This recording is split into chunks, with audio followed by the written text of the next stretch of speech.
بسم اللہ الرحمن الرحیم۔ السلام علیکم ورحمۃ اللہ وبرکاتہ۔ ناظرین، امید ہے کہ آپ تمام احباب اللہ تعالیٰ کی فضل و کرم سے خیر و عافیت سے ہوں گے۔ آج ہمارا سبق نمبر 4 ہے اور قدوری میں کتاب الطہارت ہم نے شروع کر دی ہے، لیکن آگے چلنے سے پہلے یہاں پہ چند مفید ہدایات اور اصطلاحات ہم سمجھیں گے، کیونکہ اگلا جو ہمارا قدوری کا سبق ہے اور عبارت ہے اس میں چند اصطلاحات آ رہی ہیں، تو انشاءاللہ ہم ان کو سمجھیں گے اور ساتھ ساتھ آج ہم کوشش کریں گے کہ مطالعہ کا طریقہ آپ کو بتا دیں اور مطالعہ کی اہمیت آپ کے سامنے واضح کر دیں۔ تو آج کا سبق ہمارا ان چیزوں سے متعلق ہوگا۔ جیسے کہ آپ نے عنوان سے ملاحظہ کر لیا کہ سبق کا جو عنوان تھا کہ چند ہدایات اور اصطلاحات۔ ہدایات میں یہ مطالعہ کی اہمیت اور طریقہ آ جائے گا، اور اصطلاحات میں کچھ فقہی اصطلاحات ہیں ان کا تعارف ہوگا، اور فرض، واجب، سنت، مستحب اس کی ہم تعریف کریں گے، چونکہ قدوری کا جو اگلا سبق اور اگلی عبارت آ رہی ہے اس میں فرض، واجب، سنت، چونکہ فرض وضو کے فرائض ہوں گے، سنتیں ہوں گی، مستحبات ہوں گے، پھر آگے نماز کے واجبات ہوں گے، تو ان چیزوں کو ابھی سے ہم سمجھ لیں کہ ان کا مطلب کیا ہے۔ تو یہ آج کا ہمارے سبق کے 3 پوائنٹ ہیں۔ سب سے پہلے ناظرین مطالعہ کی اہمیت سے متعلق بات کر لیتے ہیں۔ جس طرح آپ نے درجہ اولا کے اندر صرف اور نحو کو اچھے طریقے سے پڑھا ہے، اب یہ جو دوسرا سال ہے اس صرف اور نحو کا اجرا کا سال ہے۔ ہدایت النحو، قدوری، یہ 2 کتب خاص طور پہ ایسی ہیں کہ ان کے اندر آپ نے اپنے مطالعے کی استعداد بنانی ہے اور اپنے آپ کو مضبوط کرنا ہے، تاکہ آگے چل کر آپ نے چونکہ بڑی کتب کو پڑھنا ہے اور بڑی بڑی کتب ہیں، وہاں پہ اگر آپ کا مطالعہ یہاں سے ٹھیک ہوگا اور یہاں دوسرے درجے کے اندر چھوٹی کتب کے اندر آپ کی استعداد بن گئی ہے، حاشیہ پڑھنے کی عادت آپ کی بن گئی ہے، تو آپ آگے بڑی بڑی کتب کے جو حاشیے ہیں، جو ساری کی ساری کتب حاشیے کی مدد سے ہی حل ہوں گی، جیسے کنز الدقائق ہے، اس طریقے سے بڑی کتب ہیں، تو پھر آپ کے لیے بہت آسانی ہوگی۔ اگر اس جگہ پر کمزوری رہے گی، یعنی دوسرے درجے کے اندر کمزوری رہے گی، تو پھر آگے آپ بڑے درجات کے اندر یا بڑی درجات کی جو کتب ہیں وہ آپ سمجھنے سے قاصر رہیں گے، پھر اردو شروحات دیکھیں گے، اس سے پھر خاطر خواہ آپ کو تشفی نہیں ہوگی۔ تو اس لیے ابھی سے ہی 2 کام آپ نے ضرور کرنے ہیں۔ ایک تو یہ ہے کہ مطالعہ جو متن کا ہے وہ ابھی جو ہم طریقہ بتا رہے ہیں اس کے مطابق کریں گے، اور دوسری چیز یہ ہے کہ اس حاشیے کو ضرور پڑھیں گے، کہ اگرچہ آپ کو سمجھ میں آئے یا نہ آئے، دونوں صورتوں میں حاشیے کو پڑھنے کی عادت ڈال دیں کہ میں نے جو مطالعہ کرنا ہے اس کے ساتھ میں نے اس کو ضرور پڑھنا ہے۔ اس کا فائدہ یہ ہوگا کہ آگے جا کر آپ کو سمجھ میں آنے لگ جائے گا اور آپ کی عادت بنی ہوگی، تو انشاءاللہ آپ کتابوں کو کے متن کو حاشیوں کی مدد سے اور اس کی شرح، چونکہ حاشیے کے اندر ساری بات لکھی ہوتی ہے، اس کی مدد سے آپ اس کو حل کر پائیں گے۔ اب آتے ہیں مطالعہ کا طریقہ اس طرف۔ سب سے پہلا کام آپ نے جب مطالعہ کریں گے تو سب سے پہلا کام آپ نے یہ کرنا ہے کہ پہلے ویسے ہی 2 یا 3 مرتبہ اس عبارت کو پڑھنا ہے۔ آپ 2 صفحے مطالعہ کر رہے ہیں یا 3 صفحے مطالعہ کر رہے ہیں، تو پہلے ان 2-3 صفحوں کو کتاب کھولتے ہی آپ فی البدیہہ پڑھیں۔ اس میں آپ غلطی کریں گے، الفاظ کو ادھر ادھر کر کے پڑھیں گے، لیکن کوئی بات نہیں، فی البدیہہ پڑھتے رہیں اور اندازہ لگائیں کہ فی البدیہہ آپ نے کتنے فیصد درست پڑھ لیا ہے۔ تو یہ آپ نے پڑھنا ہے۔ مثال کے طور پر میرے سامنے یہ عبارت ہے، تو یہاں سے میں نے مطالعہ کرنا ہے ان 2 لائنوں کا، تو میں نے اس طریقے سے پڑھنا ہے اس کو، یعنی بغیر سب کچھ کیے، وہ سب سے پہلا جو سٹیپ ہے وہ یہ ہے کہ میں اس طریقے سے پڑھ لوں اس کو کہ ففرض الطہارۃ غسل الاعضاء الثلاثہ ومسح الرأس والمرفقان والكعبان يدخلان في الغسل عند علمائنا الثلاثة خلافا للزفر رحمہ اللہ۔ اب اس کو آپ 2 مرتبہ یا 3 مرتبہ اس طریقے سے پڑھیں گے تو اس سے فائدہ یہ ہوگا کہ پوری عبارت کا کچھ فیصد حصہ یعنی آپ کے ذہن میں بیٹھ جائے گا کہ اس پورے جو پیراگراف ہے اس کے اندر یہ الفاظ ہیں۔ دوسرا کام آپ نے یہ کرنا ہے کہ انفرادی طور پر ہر لفظ کو حل کرنا ہے۔ پھر جب آپ نے 2-3 مرتبہ اس عبارت کو پڑھیں گے تو پھر یہ کام کرنا ہے، اور اس لفظ کا یعنی صیغہ حل کرنا ہے، اور اس کی حیثیت دیکھنی ہے، لغوی اور صرفی اس کو دیکھیں گے کہ یہ کیا ہے، صرف میں کیا بنتا ہے، لغت میں اس کا کیا مطلب ہے۔ انفرادی طور پر تمام الفاظ کو آپ پہلے حل کر لیں گے، جیسے کہ فرض الطہارتی، تو فرض کیا ہے، طہارت کیا ہے، غسل الاعضاء الثلاثتی، غسل اعضاء ثلاثہ، ان تینوں کو اس طریقے سے ہر ایک کو الگ الگ دیکھنا ہے، کہیں پہ ضرورت پڑے تو ساتھ ڈکشنری کو بھی دیکھنا ہے۔ تیسرے نمبر پر آپ نے یہ کام کرنا ہے کہ الفاظ کو آپس میں جوڑ کر جملے بنانے کا کام شروع کر دینا ہے اور ساتھ ساتھ ترجمہ کرتے جائیں گے۔ ظاہر ہے کہ جب جملہ بنے گا، جملہ یا تو اسمیہ ہوگا یا فعلیہ ہوگا۔ اگر اسمیہ ہوگا تو اس میں مبتدا خبر کو ہونا ضروری ہے، اگر فعلیہ ہوگا تو اس میں فعل فاعل کو ہونا ضروری ہے۔ یہ تو دو بنیادی ستون ہوتے ہیں کسی بھی جملے کے۔ اب یہ جب آپ کام کریں گے تو جملہ بنائیں گے تو ظاہر ہے کہ جملہ آپ کو سمجھ میں تب آئے گا جب آپ اس کا ساتھ ترجمہ کریں گے۔ تو ترجمہ کرتے وقت اگر آپ کو دقت ہو تو جس لفظ کا ترجمہ نہیں آتا ہو تو آپ اس کو ڈکشنری میں دیکھتے جائیں گے اور ترجمہ کرتے جائیں گے، اس کے بغیر آپ کو عبارت سمجھ میں نہیں آئے گی۔ جب یہ کام آپ کر لیں گے، آخر تک جب پہنچ جائیں گے 2 صفحے 3 صفحے جو آپ جہاں تک آپ نے کرنا ہے، چوتھے نمبر پر آپ نے بآواز بلند آخر میں 2 مرتبہ جس طرح تلاوت کرتے ہیں نا، اس طریقے سے آپ نے اس عبارت کو پڑھنا ہے۔ اور اس طریقے سے جب آپ نے چونکہ حل کر لیے، ایک مرتبہ فی البدیہہ شروع میں پڑھی تھی، اب جب آپ پڑھیں گے 2-3 مرتبہ تو اب آپ کو پتہ چلے گا کہ میں پہلے کتنی غلطی کر رہا تھا اور اب میں کس طریقے سے پڑھ رہا ہوں۔ جب یہ ہو جائے گا تو 5ویں نمبر پر کسی ساتھی کو سنا کر اپنی غلطی کو درست کر لیں گے۔ آپ یہ سوچ رہے ہوں گے کہ یہ 5 سٹیپ تو بہت مشکل ہیں بھائی، یہ تو گھنٹوں گھنٹوں ہمارے لگ جائیں گے۔ تو کوئی بات نہیں ہے، پہلے دن اگر آپ ایک لائن بھی اس اصولوں کے مطابق اگر حل کر لیتے ہیں وہ بھی بہت زیادہ ہے اور بہت ہی زیادہ آپ کے لیے مفید ہے کہ اگر ایک لائن ایک دن میں آپ تیار کر لیتے ہیں اس طریقے سے۔ اس کا فائدہ یہ ہوگا کہ چند دنوں کے بعد آپ کے یہ 5 کام خود بخود ہو رہے ہوں گے لاشعوری طور پر، اور چند ہی منٹوں کے اندر آپ صفوں کے صفحے مطالعہ اسی قدوری کا کر رہے ہوں گے انشاءاللہ تعالی۔ لیکن شرط یہ ہے کہ آپ نے اسی طریقے سے ہی مطالعہ کرنا ہے، اس کے علاوہ اور کوئی طریقہ اپنی طرف سے اپنانا نہیں ہے۔ شروع میں چند دن محنت کرنی ہے، آگے اللہ تعالیٰ آسانی فرمائیں گے۔ اب ہم آتے ہیں ان اصطلاحات کی طرف جن سے متعلق ہم نے شروع میں آپ کو بتایا تھا کہ یہ کچھ اصطلاحات ابھی جو آگے ہم عبارت حل کریں گے وضو کی، اور اس کے علاوہ آگے جب ہم جائیں گے تو بار بار ہمارے سامنے فرض، سنت، واجب، مستحب، مکروہ، یہ ساری چیزیں ہمارے سامنے آ رہی ہوں گی۔ تو کیوں نہ ہم یہاں پر ہی ان کو حل کر کے جائیں تاکہ ہمارے لیے کسی بھی شکل میں ہمارے لیے بعد میں مسئلہ نہ ہو۔ تو فرض، اس کا خارجی مفہوم پہلے بیان کریں گے۔ تو فرض آپ سمجھیں، دیکھیں کہ بھائی ہر ایک کہتے ہیں کہ بھائی یہ تو میرا فرض بنتا ہے کہ میں یہ کام کروں، یا یہ کہ تمہارے اوپر فرض ہے یہ کام کرنا، یا یہ کہ ظہر کی 4 رکعت نماز فرض ہوتی ہے، فجر کی 2 فرض ہوتی ہیں۔ تو یہ فرض والا جو کام ہے، دیکھیں یہ جو والا لفظ ہے یہ معاشرے کے اندر استعمال ہو رہا ہوتا ہے۔ عام طور پہ جو فرض ہے اس سے کیا لوگ مراد لیتے ہیں؟ یہی لیتے ہیں نا کہ لازم ہے بھائی، یعنی یہ ایسا کام ہے کہ اس کے بغیر، اس کے کریں بغیر کوئی چارہ کار ہی نہیں ہے، یعنی ہر حال میں ہی یہ کام آپ نے کرنا ہے، آپ کے اوپر فرض ہے، آپ کے اوپر لازم ہے، یہ معنی لوگ کر رہے ہوتے ہیں عام طور پر۔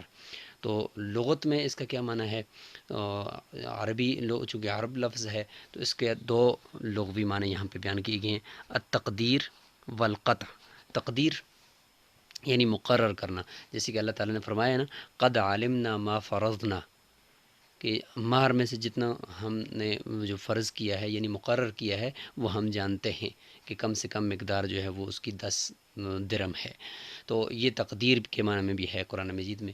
اور اسی طریقے سے سورۃ انزلناها وفرضناها۔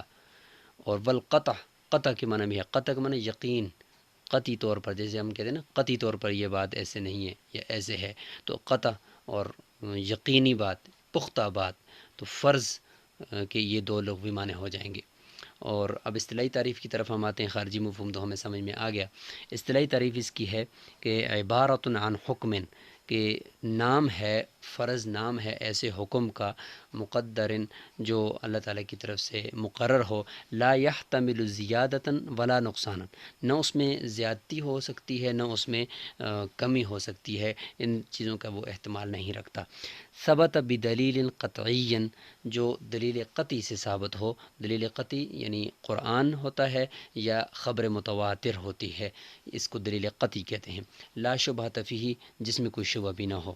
یہ 4-5 اس کے اندر یہ قیودات ہیں، جس میں زیادتی و کمی کا نقصان نہ ہو، اور دلیل قطعی سے ثابت ہو، اس میں شبہ بھی نہ ہو، اور اللہ تعالیٰ کی طرف سے وہ مقرر کردہ ہو۔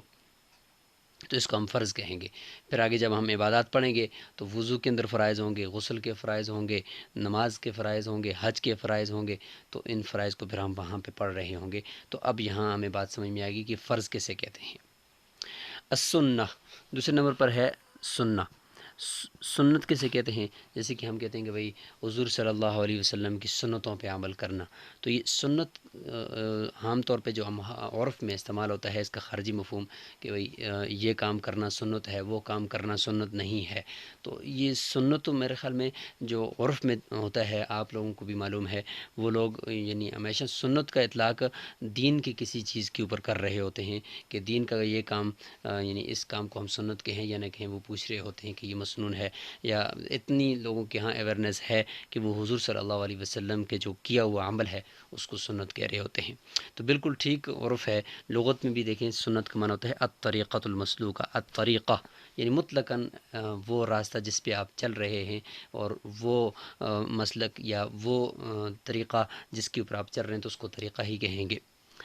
یہ تو اس کی لغوی معنی ہے، اور اصطلاحی معنی جو مشہور ہے وہ یہی ہے کہ عبارۃ عما واظب علیہ النبی، کہ نام ہے ایسے اعمال کا جن کے اوپر حضور صلی اللہ علیہ وسلم نے ہمیشگی فرمائی ہو، ہمیشہ کے لیے وہ اعمال کیے ہوں۔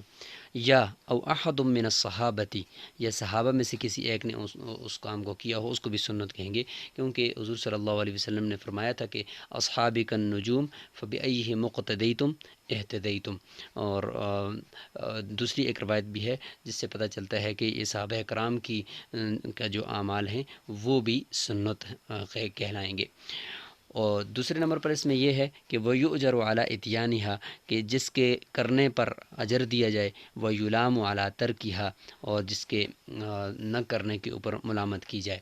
اور حضور صلی اللہ علیہ وسلم نے ہمیشہ کی فرمائی ہو، کبھی کبھار ترک کیا ہو، لیکن یہ کہ ہمیشہ کے لیے اس کام کو کیا ہو، اس کو سنت کہتے ہیں۔ پھر آگے اس کی سنت مؤکدہ ہوتی ہے، سنت غیر مؤکدہ۔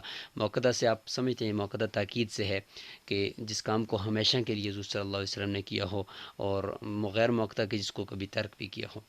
واجب کی طرف چلتے ہیں۔ واجب کہتے ہیں، ویسے تو واجب کا مطلب جو ہم عرف میں دیکھتے ہیں تو واجب کہتے ہیں کہ بھئی یہ واجب ہے، یا صلاۃ وتر واجب ہیں، تو واجب کو بھی ہم فرض کے قریب قریب والے معنی میں استعمال کر رہے ہوتے ہیں، اور یعنی لغوی معنی میں بھی، اور یہ فرض کے قریب ہی ہوتا ہے، لیکن تھوڑا سا اس کے اصطلاحی تعریف میں فرق ہے۔ فرض کے اندر دیکھیں کہ وہ یہ ہوتا ہے کہ ثبت بدلیل قطعی، کہ وہ دلیل قطعی سے ثابت ہوتا ہے، لیکن جہاں تک یہ واجب کی بات ہے تو یہ دلیل قطعی سے ثابت نہیں ہوتا، یہ دلیل ظنی سے ثابت ہوتا ہے۔ دلیل ظنی خبر واحد کو کہتے ہیں،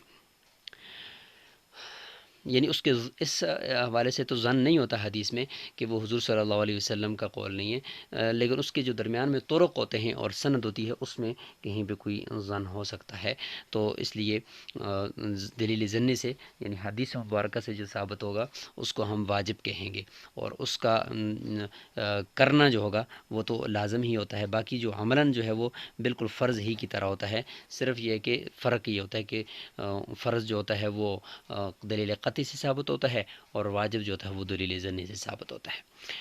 مستحب کی طرف چلتے ہیں۔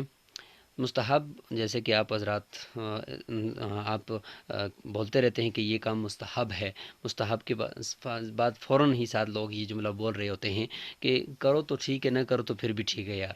تو اس کا دیکھیں کیا مطلب ہوتا ہے کہ یعنی جس کے کرنے میں تو ثواب ہے، لیکن نہ کرے تو اس کے اوپر کوئی ملامت نہیں ہوتی، اس کو مستحب کہتے ہیں۔ یعنی یہ کام حضور صلی اللہ علیہ وسلم نے یعنی اپنے عادت کے طور پر کیا ہے، یعنی اس کو کہتے ہیں کہ اس کو پسند فرمایا ہے، اور کبھی ترک بھی کیا ہے، اس لیے استحباب اس سے یعنی حب حب سے ہے، یعنی اس کو پسند فرمایا ہے اس عمل کو۔ آخر میں یہ فقی اصطلاحات کو بھی ہم سمجھ لیتے ہیں۔ بہت ساری اصطلاحات وقتاً فوقتاً آپ کے سامنے آتی رہیں گی، فی الحال ہم یہ 6 اصطلاحات سمجھ لیتے ہیں۔ ائمہ اربع جیسے کہ آپ جانتے ہیں کہ جب یہ آتے ہیں تو اس سے مراد ہوتا ہے امام ابو حنیفہ، امام شافعی، امام مالک، اور امام احمد بن حنبل، یہ مراد ہوتے ہیں۔ اور ائمہ ثلاثہ جب بولا جائے اور احناف کے کسی ہی امام کے مقابلے میں جیسے حسن بن زیاد یا امام ظفر کے مقابلے میں ائمہ ثلاثہ بولا جائے تو اس سے پھر ہمارے احناف کے جو 3 ائمہ ہیں وہ مراد ہوتے ہیں، یعنی امام ابو حنیفہ اور امام ابو یوسف اور امام محمد، یہ مراد ہوتے ہیں۔ اور اگر چاروں ائمہ میں سے بولا جائے تو پھر امام صاحب کے مقابلے میں یعنی امام ابو حنیفہ رحمہ اللہ ایک طرف ہوں گے، اور امام شافعی، امام مالک اور امام احمد بن حنبل دوسری طرف ہوں، تو ان کو ائمہ ثلاثہ کہیں گے۔ اگر احناف کے ہی کسی امام کو بولیں گے تو اس میں پھر یہ ہوگا۔ امام صاحب جب اکیلا بولا جائے تو اس سے یہی امام ابو حنیفہ ہی مراد ہوتے ہیں۔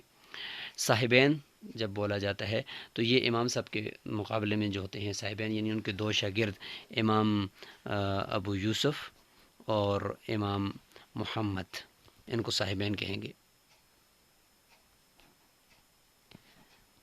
اور شیخین جب بولا جائے اس سے کیا مراد ہوگا تو شیخین کہتے ہیں امام ابو حنیفہ اور امام ابو یوسف، یہ مراد ہوتے ہیں۔ اور آخر میں جو اصطلاح ہے وہ ہے طرفین۔ طرفین کسے کہتے ہیں؟ اس میں بھی امام ابو حنیفہ رحمہ اللہ اور امام محمد رحمہ اللہ، تو یہ اصطلاحات آپ نے آج سمجھ لی ہیں۔ امید ہے کہ آپ کو یہ ساری اصطلاحات، مطالعے کی اہمیت اور طریقہ اور فرض واجب سنت کی تعریفات یہ سمجھ میں آ گئی ہیں۔ انشاءاللہ اگلے جو سبق ہوگا ہمارا وہ باقاعدہ عبارت ہوگی قدوری کی، اور اس میں یہ ساری اصطلاحات ہوں گی، وہاں پہ ہم اس کی مکمل تشریح نہیں کریں گے۔ اور اب آپ نے آگے جو سبق ہوگا اس کے لیے خوب مطالعہ کر کے اور اسی طریقے کے مطابق مطالعہ کر کے آنا ہے۔ السلام علیکم ورحمۃ اللہ وبرکاتہ۔